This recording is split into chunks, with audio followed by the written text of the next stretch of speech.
Bienvenue chers amis sur le plateau de Barika Sierra TV.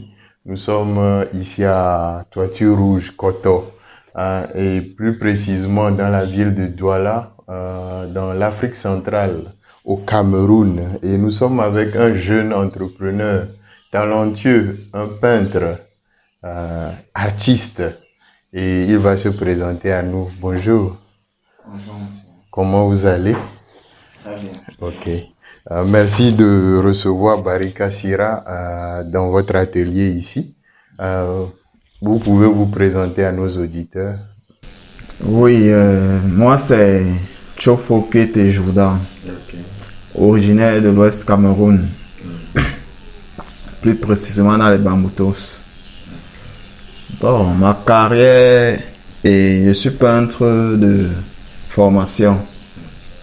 Oui, j'ai fait mes études à l'Institut des Beaux-Arts de Fumban, de 2015 jusqu'en 2020. J'y ai fait 5 ans, mais je n'ai qu'obtenu la licence. Oui.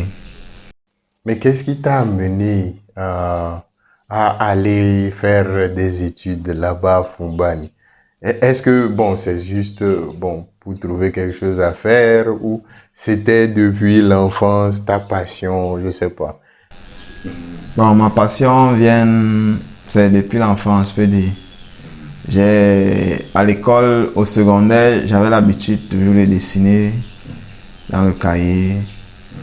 Et j'aimais beaucoup plus en SVT les dessins, les schémas anatomiques, oui, tout est comme ça. Ce qui fait que, après l'obtention de mon bac D, je suis même allé à l'université de Douala, j'y ai fait 2 ans en biochimie. Okay. Oui. Et là, toujours. La biochimie et la peinture, ça ne va pas. Et là, toujours, je dessinais toujours, je faisais des petits portraits des membres de ma famille. Okay. Même à l'école, à l'université, quand il y avait des heures creuses, j'étais toujours en train de griffonner quelques petits trucs. Et au laboratoire, quand il fallait dessiner, mes camarades avaient remarqué que je me démarquais quand même en ce qui concerne le dessin. Le dessin. Oui. Donc c'est toi qui fournissais tous les dessins. Oui, c'est moi qui dessinais tout. Et c'est où ils ont insisté à ce que j'aille faire une école de formation. Ce sont eux qui t'ont poussé. Oui, c'est eux qui m'ont donné cette mèche-là. C'est vrai que je n'avais pas eu la possibilité, puisque je connaissais qu'il y avait une école de formation de Mbalmayo au secondaire, qui forme du secondaire jusqu'en terminale. Mais n'étant pas dans la ville de Mbalmayo, et les moyens ne pouvaient pas me permettre d'aller fréquenter là-bas et joindre tous les deux bouts, tout ça. Les parents n'avaient pas assez d'argent pour ça. Ce qui fait que, étant à l'université, j'ai commencé à faire les prospections. Ce sont mes camarades qui ont commis l'accent sur le fait qu'il faut que j'aille. Vraiment. Donc tes parents n'ont pas trop poussé. Ou ils étaient contre. Et quand j'ai fait mon concours pour les beaux-arts, mes parents n'étaient pas au courant. Wow. Je leur ai dit quand j'avais déjà passé l'examen. Pourquoi ils étaient contre? Ils disaient que ça n'allait pas donner de l'argent. Oui, et surtout mon père, il était vraiment contre. Ce qui fait que quand je suis arrivé à Fumban, quand il y avait les difficultés financières, tout ça, il n'aidait pas. Lui, il me disait qu'il ne m'a pas envoyé faire les beaux-arts. Biochimie, c'est mieux. Oui, qu'on s'est préparé pour que je fasse plutôt le concours des infirmiers diplômés. Mais j'avais plus un penchant pour la peinture. C'est vrai que mes camarades m'ont ouvert l'esprit, mais en tête, j'avais l'ambition de faire la peinture. Donc déjà au début, tes parents n'étaient pas pour. Donc tu as dû payer toi-même tes études à Fumban. Oui, moi j'ai dû payer mes études. Pendant que je travaillais, pendant que je fréquentais à l'université, je cumulais à cela une fonction de servant dans dans un restaurant au Petit Terrain. Oui, chez une dame. Quand je finissais les cours à 17h au campus, je courais directement pour là-bas. L'heure de travail même là-bas c'était 17h. Mais j'arrivais toujours avec un peu de retard. Ce qui fait que la dame me gronnait toujours. Mais tu ne lui as jamais dit, elle ne savait même pas. Non, elle savait que je fréquentais. Ce qui fait que même quand elle grondait, elle avait quand même un peu un retrait par rapport à moi. Oui. Je vois. Et j'essayais d'être toujours assidu à ce que je devais faire. Je me rattrapais quoi. Donc c'est comme ça que la dernière année que je faisais à l'université, puisqu'il a fait 2 ans, c'est la deuxième année que j'ai commencé à travailler. J'ai travaillé là-bas pendant 6 mois. Et pendant les vacances maintenant, comme il n'y avait plus de cours, je bossais aussi au marché en matinée de 7h. Au marché, on finissait normalement à 18h. Et là-bas, ça commençait à 17h. Ce qui fait qu'au marché, je finis plus tôt. Et j'arrivais toujours en retard, j'arrivais toujours à 17h30 passé. Parce qu'il fallait finir au marché normalement pour que le patron de là-bas ne se fâche aussi. C'est vrai qu'il était vraiment compréhensif, il savait que j'avais une autre fonction. Donc quand je sortais de la maison à 6h, parce qu'il fallait être au marché à 7h, 6h30, je rentrais. Chaque jour, du lundi au dimanche. Du lundi au dimanche. C'est pas vrai. Du lundi au dimanche. Tu as subi tout ça. Oui. Pendant 3 mois. C'est comme ça que j'ai travaillé pendant les vacances. Pendant les vacances, j'avais 2 fonctions. Ce qui fait que quand j'ai fini là, j'ai accumulé les sous qu'il fallait. J'ai directement lancé le projet pour mon concours. Et il faut un concours pour entrer au Oui, il faut un concours. Oui, avec l'argent que j'ai perçu, j'ai financé les frais de concours. J'ai acheté le matériel qu'il fallait. Oui. Et Dieu merci, j'avais une grand-mère à Foumban. C'est chez elle que j'ai vécu pendant les 5 années que j'ai fait à Foumban.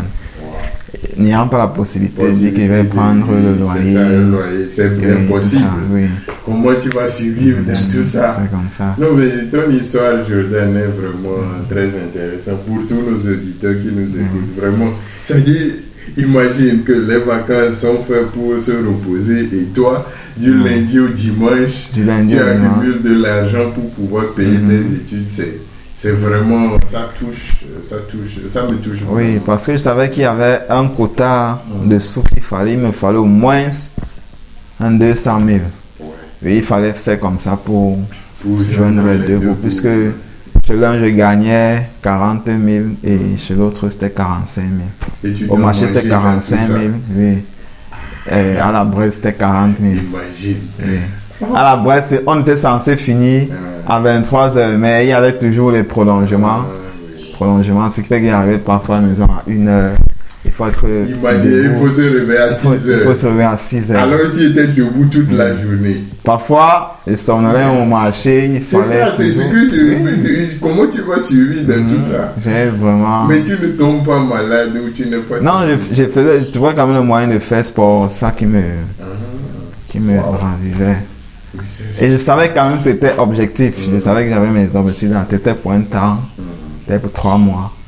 Et ça a été la même routine même quand j'étais à l'université de Foumban. C'est comme ça qu'il fallait faire pour payer la pension l'année suivante, tout ça. Même chose. Oui. Donc tu répétais toutes tes vacances comme ça. Ce qui fait que j'avais quand même gagné la confiance de ces patrons-là. Ce qui fait que quand je venais, même quand il y avait un emploi à mon poste, on me trouvait quelque chose. Et on trouvait quelque chose pour moi. Wow. Non, mais c'est intéressant ça. C'est très intéressant. Et donc, c'est comme ça que tu as payé tes études. Oui, j'ai payé les études. Mais à Foumban, c'était comment le temps des études? C'était un peu relax où tu étudiais, tu allais travailler encore? À Foumban aussi, c'était un gros challenge. Déjà, ma grand-mère, je remercie beaucoup maman Cécile. Elle m'aidait quand même pour de quoi manger, tout ça, mais le transport, il fallait que je me batte moi-même. C'est loin le transport, c'était loin quand même. Parce que les premiers jours, je suis allé à pied 3 fois, j'ai vu que ça n'allait pas. Tu allais souffrir. C'était trop pénible. Ouais, et je suis resté à un moment, il fut une fois, elle avait voyagé. Elle avait voyagé et j'avais, je pense, 2000. Elle avait fait 3 jours. j'ai préparé. Le premier jour, j'ai mangé. Le second, j'ai mangé. Les autres jours, c'était fort. C'était fort, ouais. L'argent était acheté il y a presque à 150 francs. Tout ça. J'ai réfléchi comment est-ce qu'il fallait faire pour avoir l'argent. Et là-bas, c'était pas facile de trouver les jobs comme ici à Douala. Ici, c'est facile. Soit il faut aller au champ. Oui, soit il faut aller au champ, soit il faut toi-même développer un commerce, trouver un business. Et je n'avais pas de capital pour développer un business. Tout ce que j'avais, c'était que mes peintures que j'avais achetées. Et donc tu vendais? Oui, avant. Non, ce que j'ai fait, c'est que j'ai commencé à... J'avais mes vieilles chaussures à la maison. Okay. J'ai commencé à relooker mes vieilles chaussures. Et quand la grand-mère rentrait, j'ai vu elle avait un vieux coffre, un vieil étagère à la maison. J'ai utilisé les peintures que j'avais, puisque j'avais eu à travailler dans un chantier. J'ai utilisé les peintures là pour relooker l'étagère. Okay. J'ai floqué mon nom. Et j'ai mis quelques pièces de chaussures que j'avais décorées devant sa boutique, puisqu'elle avait une boutique en route. Et c'est comme ça que... C'est comme ça que le boulot a commencé à rentrer un peu. Les gens venaient avec les chaussures. Les vieilles chaussures qu'il fallait relooker, surtout les ventes, les chaussures en tissu. Même les messieurs venaient avec des chaussures que j'ai relookées. Donc c'était pour faire voir aux gens que ici tu peux relooker les chaussures. C'était un peu ça. Wow. Et j'avais même relooké la devanture de la boutique de la grand-mère. Oui.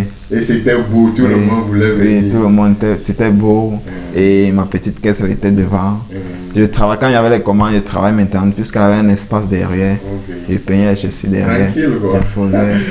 C'était à partir de 1000 francs le relooking. Mais c'est bien. Oui, donc c'est avec ça alors. Tu as fait un peu de sous oui, pour les déplacements. Pour les déplacements, pour l'école, les photocopies, tout et ça, tout. C'est vrai, les cours et tout ça.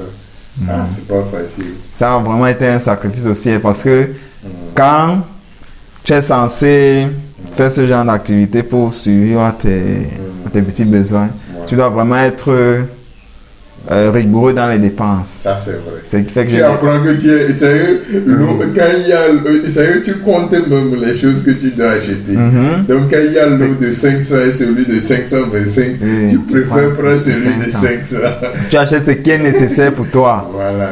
Je n'achetais pas des trucs pas fantaisies. C'est ça, c'est vrai. J'achetais et vraiment surtout qu'à l'ouest, les choses doivent être un peu plus chères, non? Les habits et autres. Oui. Les habits, je m'offrais pas le luxe d'acheter des habits chers, les trucs sur la mode, d'acheter des habits qui sont à la mode toujours bling bling. Les matins dans les préférés. C'est que j'avais, je m'efforçais de bien l'utiliser et de laisser ça propre. C'est toujours comme ça.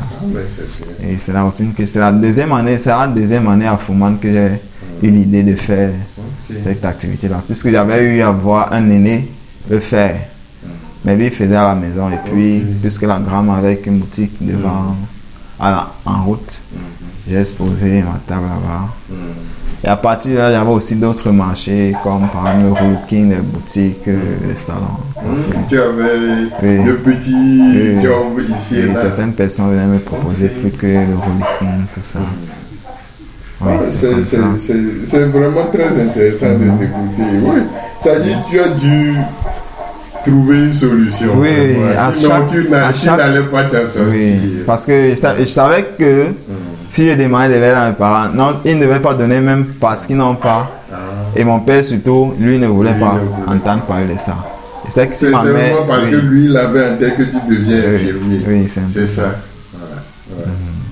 Ouais, pour nos jeunes qui nous écoutent, les parents peuvent te laisser, mais il faut trouver un moyen. J'ai dit que je ne vais pas baisser les bras et tout ce que je faisais, moi je voyais pour ça comme trop de difficulté parce que j'ai trouvé quand même du plaisir. J'avais mon objectif. Donc moi je savais que c'était une passerelle quoi. Donc ça a toujours été comme ça. Ce qui fait que j'ai continué les études, j'ai eu la licence, j'ai voulu arrêter. Faute de moyens et avec tout ce que je faisais, il fallait chercher l'argent pour venir fréquenter tout ça. Et du coup, je n'étais pas très bien concentré dans ce que je faisais. Ce qui fait que même les activités parallèles qu'on organisait à l'école, je n'avais pas le temps parce qu'il fallait vraiment... Mais est-ce qu'avec tes collègues ou bon, de camarades de classe, vous avez un réseau, par exemple, je sais pas, de peintres, artistes et tout ça? On avait un réseau, oui, on avait un réseau. Mais est-ce que ça fonctionne, ce réseau? Pour le Est-ce moment, que vous vous entraidez, par exemple? bon, ce qu'on fait, c'est que avant, quand c'était avec les marchés, ils appelaient les autres, on partait les aider, et on voyageait. Ça, c'est quand vous étiez étudiant. Quand on était Maintenant étudiant. que chacun fait son affaire. Oui, chacun Bon. maintenant, Chacun se ce n'est sert. plus comme avant. Ce n'est plus comme C'est plus avant. comme avant. Avant, maintenant, quand même, c'est mieux parce que la plupart travaillent quand même déjà avec les galeries. Ok. Oui, certains travaillent avec les galeries à l'international. Ce qui fait qu'ils n'ont même plus le temps de dire qu'ils vont faire des chantiers ici au pays. Non, ça va leur perdre le temps.